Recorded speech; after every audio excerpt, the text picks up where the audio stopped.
નમસ્કાર વિદ્યાર્થી મિત્રો, હું જયંતિ બિલ, આપણો ઇંગ્લિશ ટીચર. આજે ઇંગ્લિશ ગ્રામરના નેક્સ્ટ લેક્ચરમાં તમારું સ્વાગત કરું છું.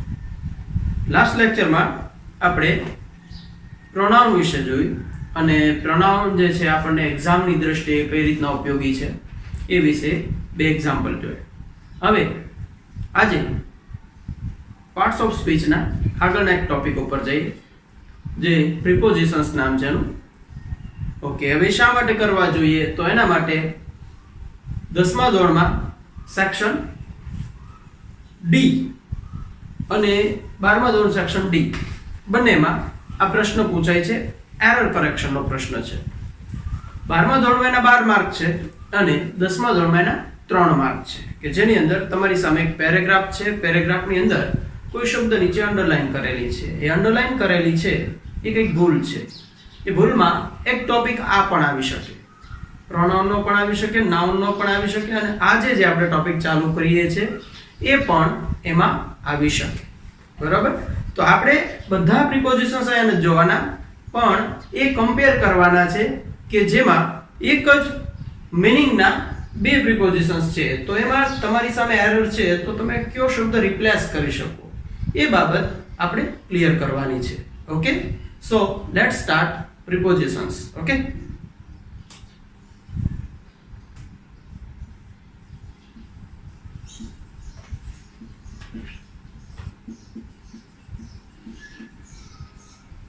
જે શું છે તો કે પાર્ટ્સ ઓફ સ્પીચ. બરાબર? એનો ચોથો ટોપિક, સોરી ત્રીજો ટોપિક.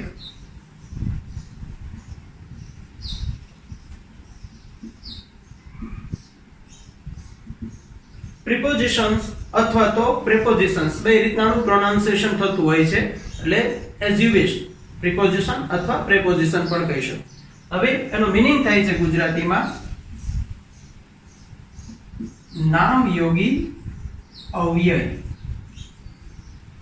નામ યોગી અવ્યય. હવે ખરેખર જે ગુજરાતી આનું છે એને હું સમજાવું તે મારા માટે વધારે ટફ રહેશે, માટે હું તમને પ્રિપોઝિશન જે શબ્દ છે એને આપણે ટેકનિકલી જોઈએ કે આ વર્ડ જે છે એ શું કહેવા માંગે છે અને એનો મતલબ શું થાય છે. ઓકે,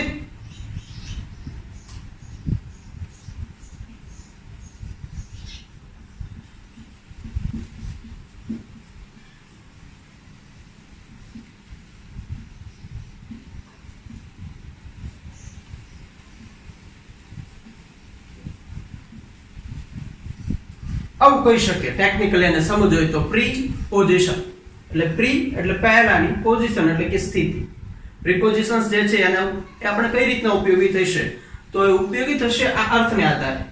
અહીંયા પહેલાની સ્થિતિ એટલે કોઈ પણ વ્યક્તિ કે વસ્તુની સ્થિતિ શું છે એ સ્થિતિ દર્શક શબ્દો જે છે એને પ્રિપોઝિશન્સ કહેવાય. બરાબર?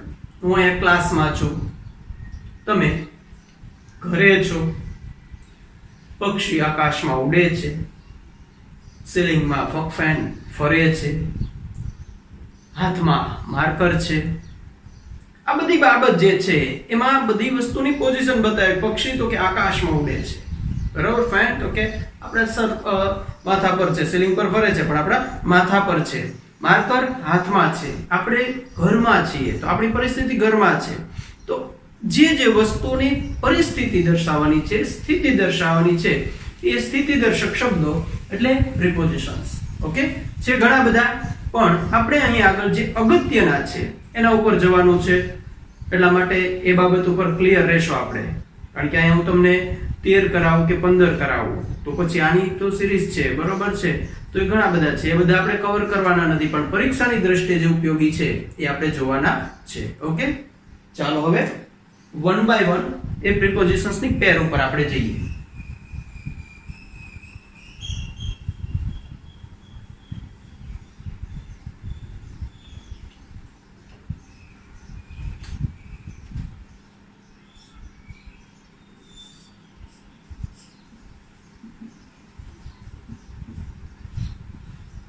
પહેલો વર્ડ આપણી સામે છે ઇન. ઇન એટલે કે માં. ઇન એટલે કે માં. હવે આપણે જ્યારે ત્યારે જે જગ્યામાં છીએ ત્યારે આપણે ઇન નો ઉપયોગ કરીએ છીએ. હવે આ જ ઇન છે એની સામે એરરમાં આપણને બીજો શબ્દ આવો જ બતાશે, જે શબ્દ છે ઇનટુ. એનો મતલબ પણ થાય માં, તો બંને વર્ડ સરખા, બંને વર્ડનો મીનિંગ સરખો છે, પણ આ બંને જે છે એમાં કંઈક જુદાપણું છે, કંઈક ડિફરન્સ છે, અને એ ઇંગ્લિશ ભાષાના બંધારણમાં ખૂબ જ અગત્યનું છે. એ શબ્દ એકબીજાની જગ્યાએ વાપરી શકાતા નથી. જો એ રીતના વપરાણા છે તો એરર છે. તો એને આપણે કવર કરવાના છે. તો એ કઈ રીતના કવર કરવા? ઓકે, તો ઇન માટે એવું કહી શકાય કે કોઈ પણ પરિસ્થિતિ, કોઈ પણ વસ્તુની સ્થિતિ જે છે એ સ્થિર હોય. કેવી હોય? સ્થિર હોય તો ઇન આવે. અને જો ગતિમાન હોય, જો ગતિમાન હોય, વસ્તુ કે વ્યક્તિ ગતિમાન છે તો ઇન્ટુ આવે, અને સ્થિર છે તો ઇન આવે. સમજાય? તો સમજી શકીએ આપણે કે એકમાં મોમેન્ટ છે, બરોબર છે, એક જે છે એમનું સ્થિર ઊભું છે, તો એ સ્થિર છે ત્યાં ઇન. બરોબર, વ્યવસ્થિત સમજજો. સ્થિર વસ્તુ છે તો ઇન, અને ગતિમાં છે તો ઇન ટુ. અહીંયા એનો એક એક્ઝામ્પલ લખું છું, ધ્યાનથી જોજો. છે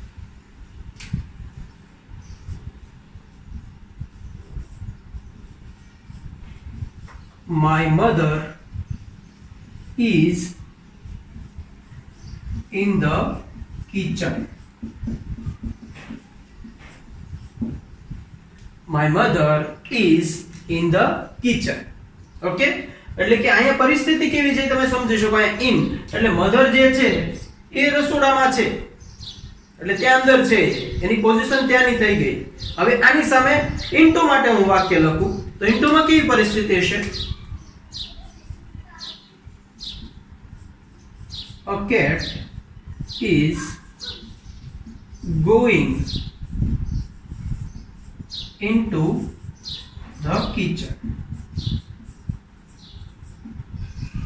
A cat is going into the kitchen.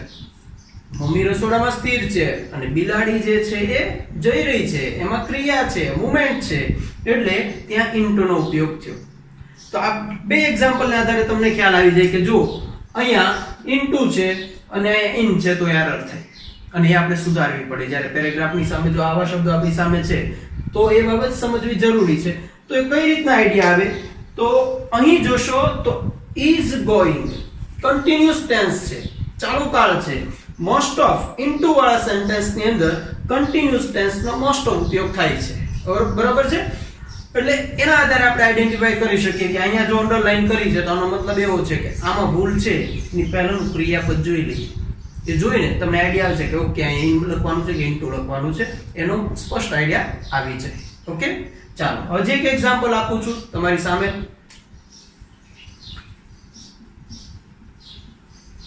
The manager is in the office. The manager is in the office. A customer is coming into the office. A customer is coming into the office. બરાબર, customer જે છે એ આવી રહ્યો છે અને ત્યારે manager જે છે એ તો એની ઓફિસમાં બેઠા છે. તો મેનેજરની પોઝિશન જે છે એ સ્થિર થઈ અને કસ્ટમર જે છે એ ગતિમાન છે. ઓકે, તો આ બાબત જે છે એ સમજવાની છે, અને આ એક પેર જે છે આપણી સામે રાખી છે એ વ્યવસ્થિત કવર કરી લેજો, નોંધી લેજો. ઓકે, ઇન અને ઇન્ટુ. ઇન જે છે એમાં સ્થિર અને ઇન્ટુ છે એમાં ગતિમાન. અને બંનેનો આઈડિયા લાવવા માટે થઈને, સમજવા માટે થઈને જરૂરી છે કે ઇન્ટુમાં બને ત્યાં સુધી કન્ટિન્યુઅસ ટેન્સ હશે, એટલે એના આધારે તમને ખ્યાલ આવી જશે કે અહીંયા આ એરર છે અને અહીંયા આપણે આ શબ્દ રિપ્લેસ કરવાનો છે. ઓકે, ચાલો હવે નેક્સ્ટ પેપર જઈએ. એમાં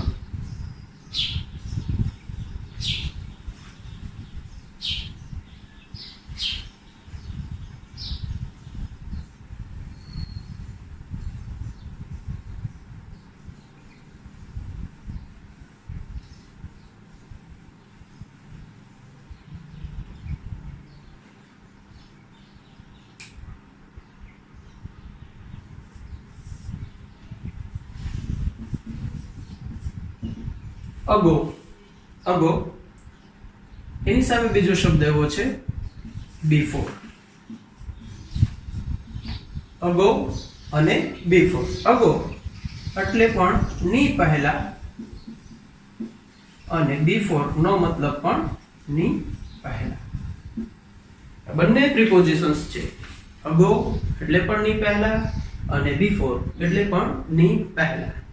પણ આનું પણ સેન્ટેન્સ પેટર્ન જે છે, આનું સ્ટ્રક્ચર જે છે એ કંઈક અલગ છે. બે શબ્દનો મતલબ એક થાય છે પણ એનો ઉપયોગ કંઈક અલગ રીતના ઇંગ્લિશ લેંગ્વેજમાં થાય છે. અને જો એમાં પણ ઇન અને ઇનટુ ની માફક એરર આવી શકે. ઓકે, તો બંનેમાં ડિફરન્સ શું છે? Let me clarify that. ચાલો આપણે જોઈએ.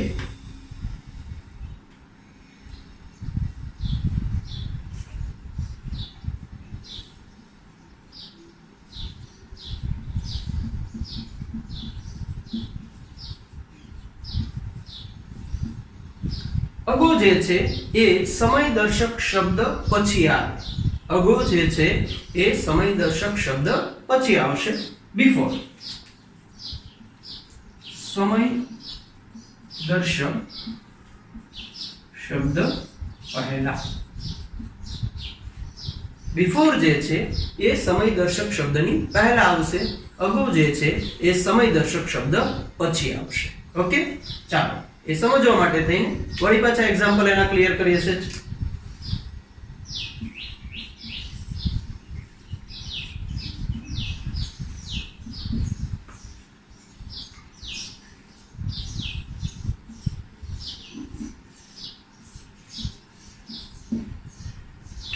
I met him a month ago.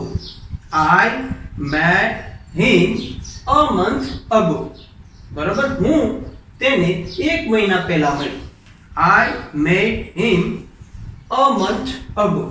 તો જો અહીંયા જે શરત છે સમયદર્શક શબ્દ પછી, તો a month છે એ સમયદર્શક શબ્દ છે અને એની પછી અગો શબ્દ આવ્યો છે. એટલે કે સમયદર્શક શબ્દ પછી અગો આવે છે. તો નીચે જોઈએ એ જ સેન્ટેન્સ લખું છું. એ બિફોર માં હું કઈ રીતના લખીશું?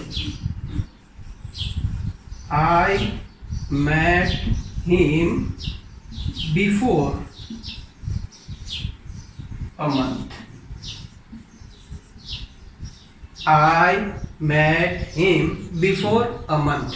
બંનેનું ટ્રાન્સલેશન એક જ થાય પણ બે જગ્યાએ જે શબ્દ બદલાવાનો અગો અને બિફોર એને આધારે ખ્યાલ આવી જાય આપણને કે ઓકે ઇંગ્લિશ ભાષા જે છે એમાં એક જ અર્થના જો બે શબ્દ છે તો એ અલગ અલગ જગ્યાએ વપરાય છે. ગુજરાતીમાં તો આપણે એક જ સરખું બોલવાના છીએ પણ ત્યાં આ કન્ફ્યુઝન છે. બરોબર છે, આ જુદા જુદા શબ્દો આપ્યા છે, એનું બંધારણ અલગ અલગ છે, એનું સ્ટ્રક્ચર અલગ અલગ છે. તો એ ધ્યાનથી સમજવું જરૂરી છે. ઓકે, ફરીથી અહીંયા અગો પહેલા સમયદર્શક આવ્યું, બિફોર પછી સમયદર્શક શબ્દ આવ્યો. તો આ બાબત જે છે એ આપણે સેજ ક્લિયર કરી લઈએ. આ રીતના કરશું. બરોબર, સમયદર્શક પહેલા અને સમયદર્શક પછી. રેડી? ચાલો બીજો લેક્ચર બીજો એક એક્ઝામ્પલ જોઈ લઈએ આના માટે.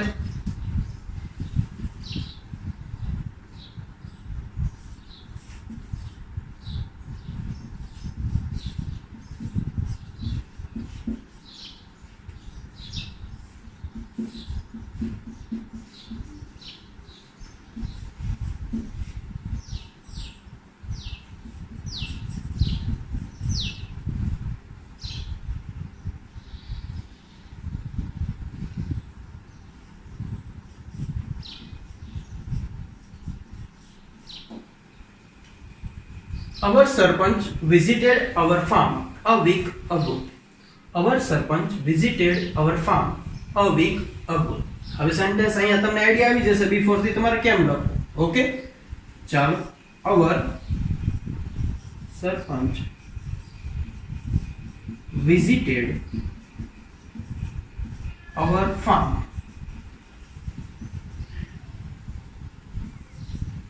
before a week.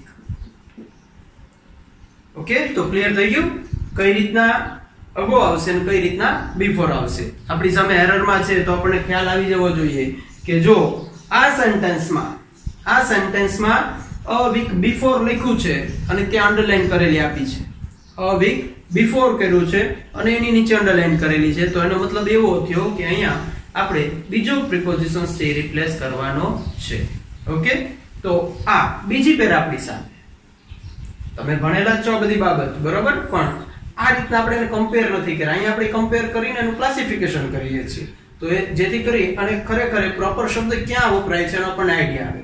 તમે ટેક્સ્ટ બુક રીડ કરશો તો આ બધા શબ્દનો ઉપયોગ હશે, પણ આ બંધારણ પ્રમાણે જ હશે, બરોબર. આપણે હજી સુધી એ બાબત જોઈ જ નથી, એટલે આપણને ખ્યાલ ન હોય આપણે કયો શબ્દ ક્યાં શું કામ મૂક્યો છે એનું ક્યારે વિચાર્યું જ ન હોય. પણ એના બધાનો નિયમ છે, એ નિયમ પ્રમાણે બધા શબ્દો વપરાય છે. ઓકે, ચાલો હવે નેક્સ્ટ પેર ઉપર જઈએ.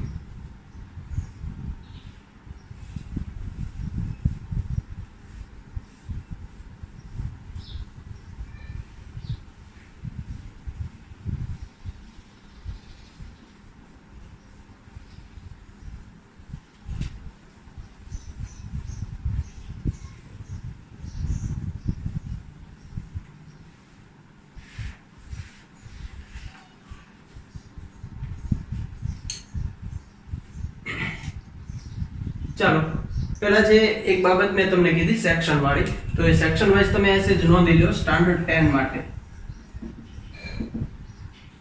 સેક્શન ડી, બરોબર છે, અને પ્રશ્ન ક્રમાંક જે છે એ 49 અને એના 3 માર્ક હોય છે, બરોબર.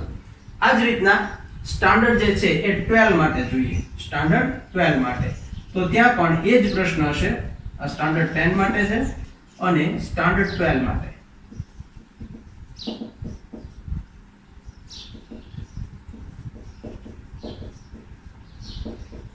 સેક્શન ડી, અને એને આ 54 નંબરનો પ્રશ્ન હશે 54, અને એના માર્ક હશે 4,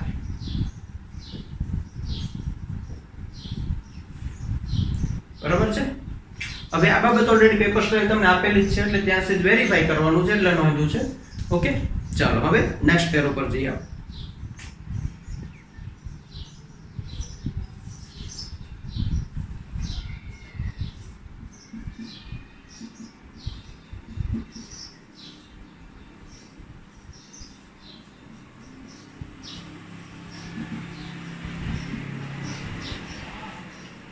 ઓફ એટલે માંથી અને ફ્રોમ એટલે પણ માંથી. હવે આ બંને વર્ડ્સ જે છે એના બીજા મીનિંગ થાય છે, પણ એક અર્થ આવો થાય છે માંથી એવો. તો એ બેનો મતલબ જ્યારે માંથી થાય છે તો એમાં શું ડિફરન્સ હશે, કઈ રીતના અલગ અલગ રીતના વપરાતા હશે. ઓકે, ચાલો જોઈએ અને ક્લિયર કરીએ.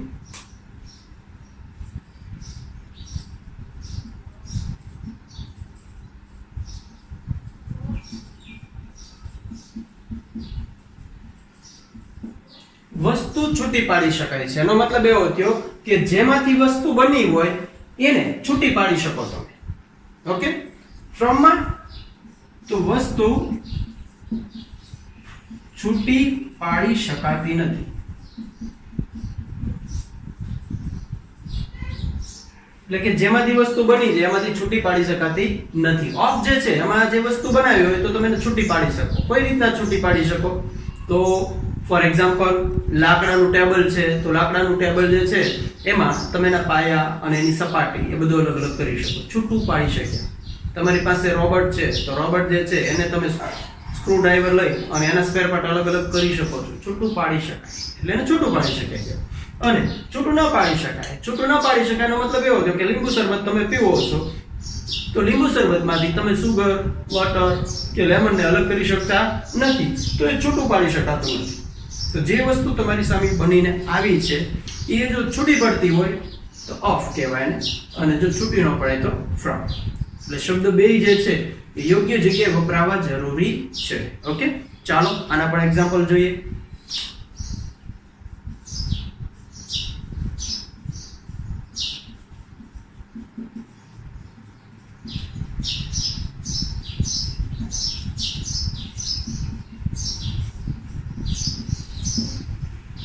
This chair is made of wood. This chair is made of wood. જો આ વાક્ય હું બોલ્યો of wood, પણ ત્યાં આગળ તમે from થી બોલશો તો બહુ મજા આવશે. દાખલા તરીકે this chair is made from wood બોલવાની બહુ મજા આવશે. પણ બંધારણની રીતે એ જે વુડમાંથી બની છે એટલે ત્યાં તમે ફ્રોમ વાપરી શકો નહીં, ત્યાં તમારે ઓફ વાપરવું પડે. ઓકે, કારણ કે એને છૂટું પાડી શકો છો. આમાં એક એક્ઝામ્પલ એ રીતના જો from This cake is made from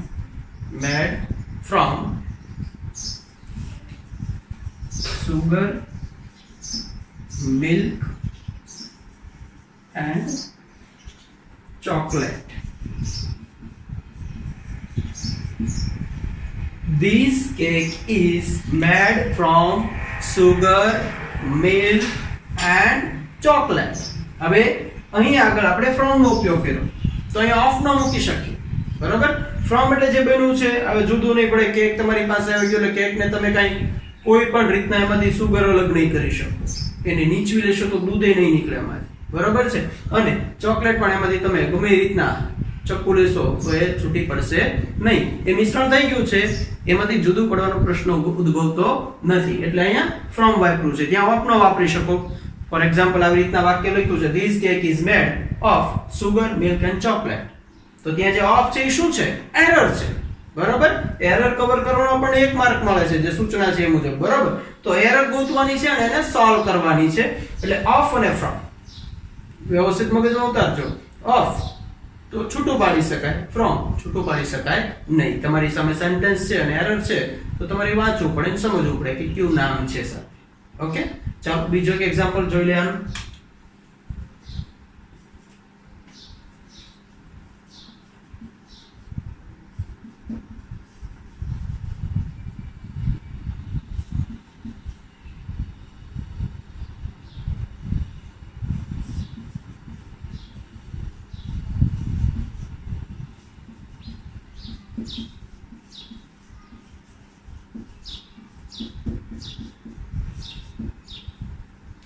Ramsing 070 was made of iron and silver. Okay, Ramsing 070 standard 10, બરાબર? આપણા રોબોટ નું નામ છે એટલે રોબોટ નું નામ છે, બરાબર છે? Ramsing 070 એક રોબોટ ના નામ તરીકે લીધું છે, આપણે એક સ્ટેચ્યુ તરીકે લીધું છે.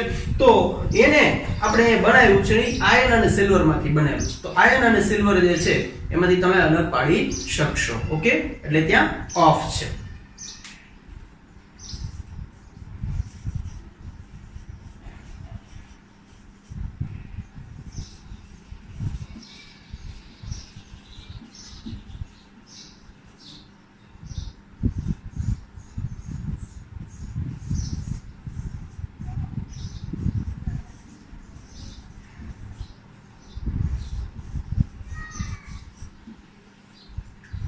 My mother made tea from tea leaves and sugar. બરાબર છે? તો અહીંયા જે ટી તૈયાર થાય છે એને તમે જુદી પાડી શકતા નથી. ઓકે, તો આ થઈ આ બંને શબ્દો વચ્ચેનું સમજૂતી. વ્યવસ્થિત સમજાય છે, કવર થાય છે? ઓકે, બધી બાબત ધ્યાનથી અને શાંતિથી સમજજો. અને જે આમાં હું બે એક્ઝામ્પલ લખું છું, આઈ રિક્વેસ્ટ યુ કે આ બધામાં બીજા 3 એક્ઝામ્પલ તમે તમારી જાતે લખજો. અને એ એક્ઝામ્પલ દરમિયાન જો તમને કોઈ પ્રશ્ન ઉદ્ભવે છે યુ કેન આસ્ક મી, બરોબર? તમારી સાથે જ છે, ભલે દૂર છીએ પણ તમારી સાથે જ છીએ. ઓકે, ઓનલાઈન એજ્યુકેશનનો મતલબ એવો નથી કે અમે તમારા પ્રશ્નોના જવાબ નથી આપવાના. જે પરિસ્થિતિ છે મુજબ અમે તમારી સાથે જ છીએ, બરોબર? બીજી વાત, આજે 10મા ધોરણનું રિઝલ્ટ આવ્યું, ખરેખર ખૂબ સરસ રિઝલ્ટ આવ્યું છે. 10મા ધોરણના વિદ્યાર્થીએ ખૂબ સારું પરફોર્મન્સ કર્યું છે, બરોબર? ઇંગ્લિશમાં તો મને ખૂબ જ ગમ્યું છે દરેક વિદ્યાર્થીનું કામ. ઓકે, અને આવતા વર્ષે તમે પણ આવું જ રિઝલ્ટ લાવો એવી અપેક્ષાથી આપણે અભ્યાસ કરી રહ્યા છીએ. ચાલો હવે નેક્સ્ટ પેર ઉપર જઈએ. બીજા જે પ્રિપોઝિશન્સ છે એની પેર જોઈએ આપણે.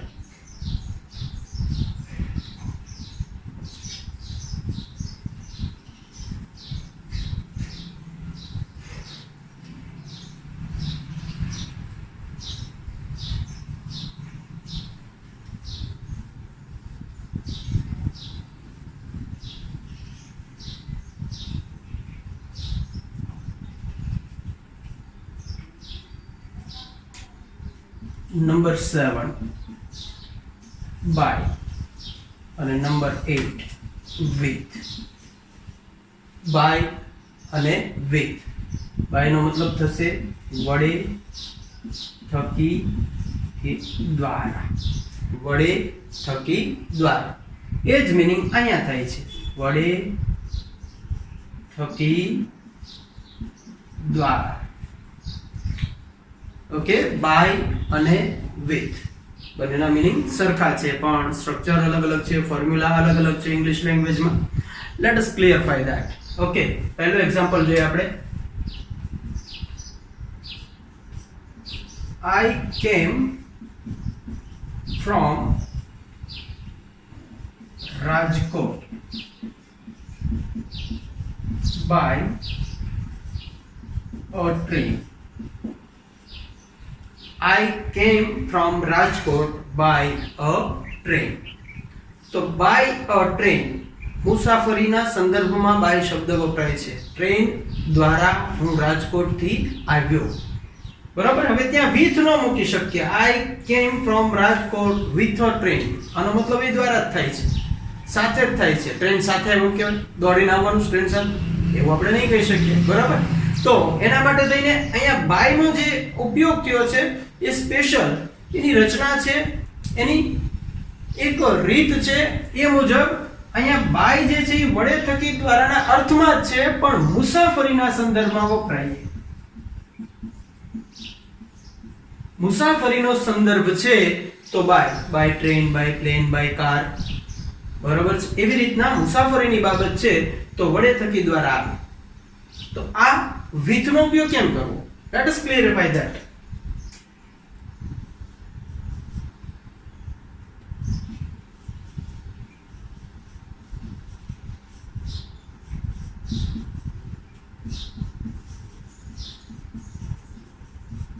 My mother cuts vegetable with a knife. અહીં આગળ with a knife ત્યાં આગળ by નથી મૂકી શકતો અને અહીંયા હું with નથી મૂકી શકતો બેયનો મતલબ સરખો છે my mother cuts vegetable with a knife મારા મમ્મી છરી દ્વારા છરી વતી છરી થકી ગમે શબ્દ લઈ લો શાકભાજી કાપે છે તો ત્યાં આગળ by હું મૂકી શકું નહીં સમજાય છે તો આ જે છે એ મુસાફરીની બાબતમાં અને બાકી સામાન્ય અર્થમાં લેવાનું હોય વડે થકી દ્વારા સામાન્ય અર્થમાં છે તો with ઓકે એટલે સામાન્ય અર્થમાં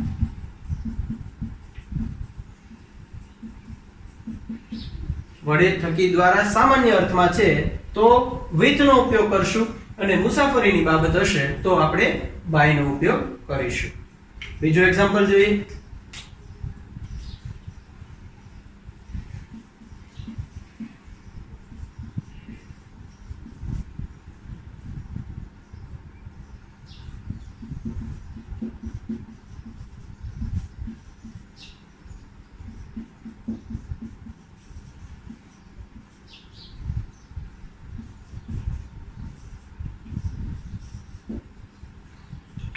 Mr. Khan visited our village by a car. Mr. Khan visited our village by a car. Mr. Khan ने કાર દ્વારા અમારા ગામની મુલાકાત લીધી. ઓકે બીજું જોઈએ આમાં sentence Mr. Dave wrote a story. Mr. Dave wrote a story with a new pen.